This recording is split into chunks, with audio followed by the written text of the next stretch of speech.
Thanks here. From the structured world of healthcare in America, Mike Fahey took a bold step into the unknown, arriving in Vietnam with a desire for change. He embraced his new role as a teacher at a local school where he quickly became a beloved figure. The children adore him for his infectious enthusiasm, creative lessons, and genuine care. Mike brings stories from around the world into his classroom, making each lesson an exciting journey.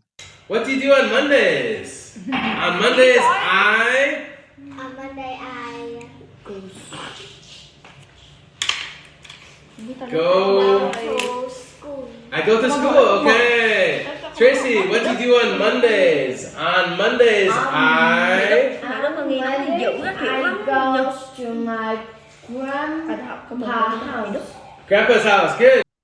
He's also popular with the parents, who are grateful to Mike for giving their children not only the most important foreign language skills, namely English, but also impressions of the wider world, which they consider essential for the realization of dreams, a promising career, and a more prosperous life for their children than their own. He soon crossed paths with Bich, a remarkable woman with a knack for business.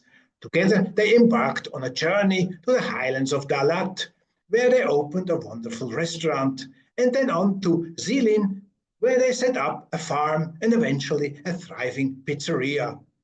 Their ventures were not limited to teaching, farming, and food. With a keen eye for opportunity, they have branched out into commerce and real estate, offering travelers a slice of paradise in their multi-bedroom villa surrounded by lush greenery and a serene lake. My wife and I cherished our time there, captivated by the beauty and serenity. Our stay was nothing short of magical, a testament to Mike and Bich's incredible journey and vision. Let's pose a few questions to Mike to delve deeper into his intriguing journey and gather valuable advice for other foreigners thinking about making Vietnam their home. So, Mike, tell us something about your interesting journey from America to Vietnam. Oh, well, it started back in 2018. I was working in California at the time as a psychiatric technician, and just decided to pursue a dream I had of traveling and teaching English outside of the US. And so I started looking online on YouTube, and I found several channels from companies. I found one that I liked, the Ninja Teacher program, which was out of Saigon. So I decided to sign up for the March 2018 program.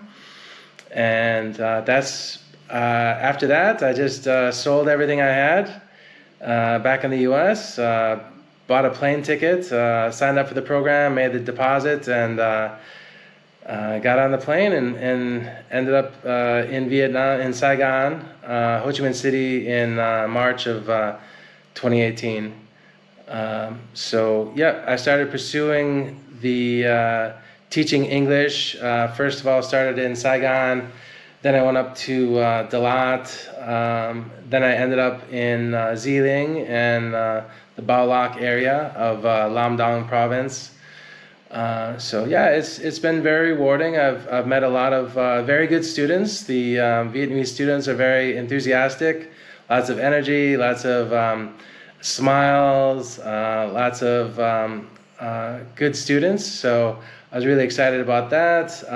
Then I got used to dealing with the different schools and the class schedules and the type of teaching and so forth and so on. But yeah, I've been teaching ever since. I've really enjoyed it. It's now 2025.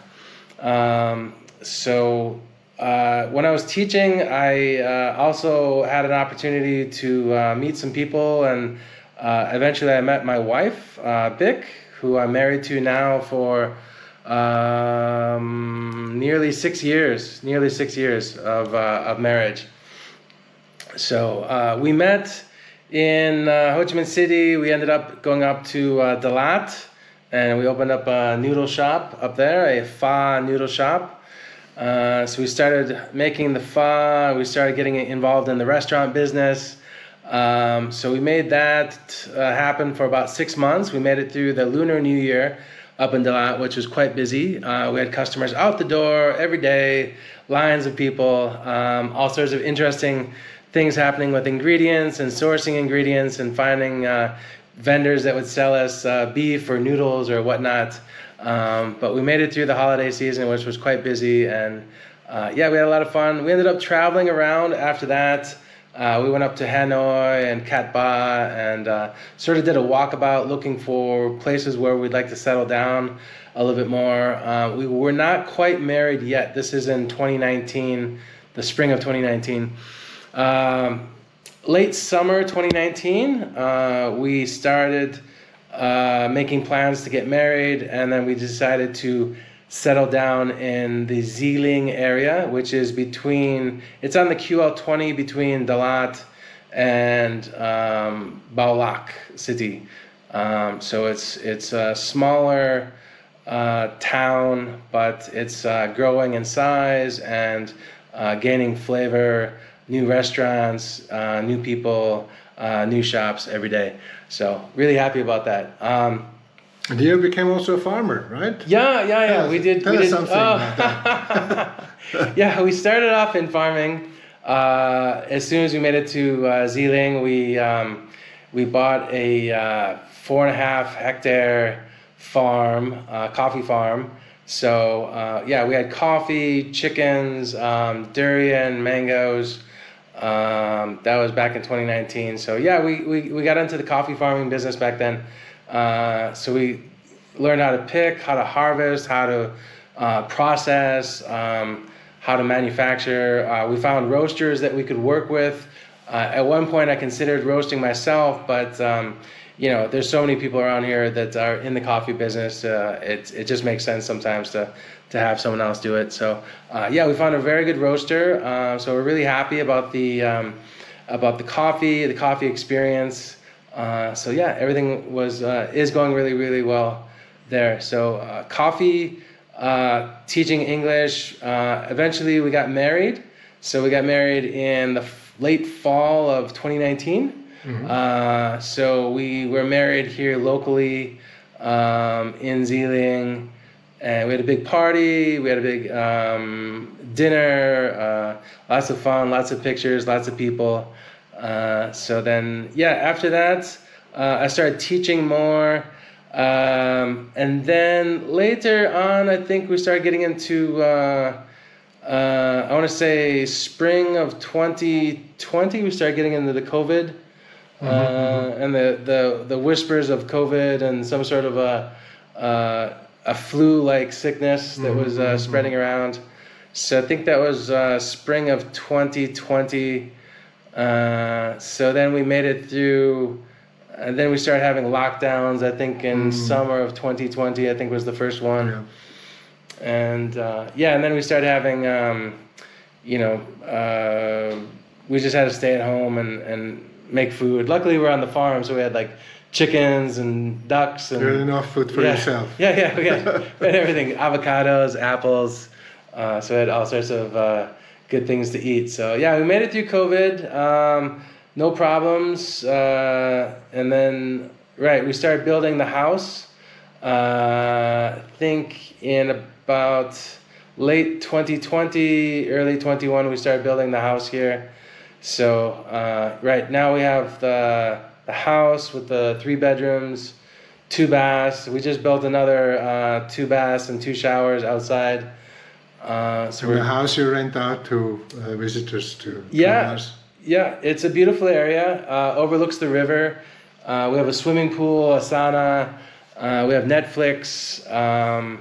We have a refrigerator, a clothing washer, koi pond, all sorts of places to relax, fire pits for barbecues, all sorts of wildlife around here. We've got birds, monkeys, lizards, so anything you can imagine. Also, it's just it's very beautiful. In the morning we get the clouds, and it looks very picturesque. So, So it's a paradise for nature lovers, right? Yeah, a lot like Delat with the clouds. Right. And finally, you ended up making pizzas. Right, yeah. Recently, we made it into the restaurant business again, and so we're making pizzas. Yeah, pizza Ong Tae. So yeah, very happy about that. People love it. We're excited about it because we can interact with people every day. We get to make something that people really love. We meet a lot of interesting people, and yeah, it's a good challenge to be in the restaurant business as well. You get to decide what kind of ingredients to buy, what people are gonna want to eat. We just started doing a chicken basket with French fries. People really like that. We're gonna come up with some different dipping sauces and whatnot. So yeah, the pizza business has been great. We also made I guess a partnership with Popadou English, which is down the street from where I'm at. So we also sell pizzas down there now. So yeah, it's kind of a second location, and it's helping us develop the business. If anything, get the word out there about what we're doing. Your business is expanding. So you're teaching, you're farming, you're producing pizzas, and I think you have plenty of other ideas, right? Yeah, absolutely. Yeah. My plate is full. Okay. My plate is full. That's fantastic. So you made the right choice for your life, right? You came here and developed something with your wife, of course. Yeah. So what would you recommend to other people who think about coming to Vietnam and settling down, or perhaps setting up a business of their own? What is your advice? Because you're an experienced man now, right? That is true. Just be ready to work hard. Get to know the culture, learn the language, learn how business is done over here. I think the most important thing is that people get paid first. Money comes first. I've heard other people in business say that over here, but it's very important that everyone gets their share up front, and everyone knows what they're getting. So be real clear with that. Be ready to work hard, but also be rewarded for it. And then just watch your overhead. Whether you're buying or renting, are you getting into a market that's known, or is it unknown? What are your risks going to be? So I always want to manage those things. Yep. So, and there's lots of things to manage. Yeah, right? Lots of things to manage. You've got to manage. Sometimes it's relationships too. Sometimes business can come with a relationship. My wife and I have the pizza business together, so of course we have our relationship on top of the business, so that just adds an extra layer of complexity. But it's a good thing. It's gonna challenge. You're gonna challenge yourself. You're gonna grow from it. Would I be able to do this in the U.S.? Probably not. Not without a lot more capital, I would say. So managing the risk, but also at the same time, the risk can be minimal compared to other locations in the world. So and just being smart about it. Look for something that people want. What can you do well? What can you bring to the table that people want? People want good customer experiences. So that's something we focus in on at Pizza Ong Tae. Customer experience. How can we make it better? How can we make your experience better? And just being friendly with people, talking with them, socializing with them, and making them feel welcome. Those are all key things. Mike Fahey, the American healthcare professional turned pioneering entrepreneur, has truly made his mark in the highlands of Vietnam. That's a wrap for today. I appreciate you taking the time to watch this video, giving it a thumbs up and subscribing to my channel. I welcome your comments and suggestions for upcoming videos. Catch you in my next video.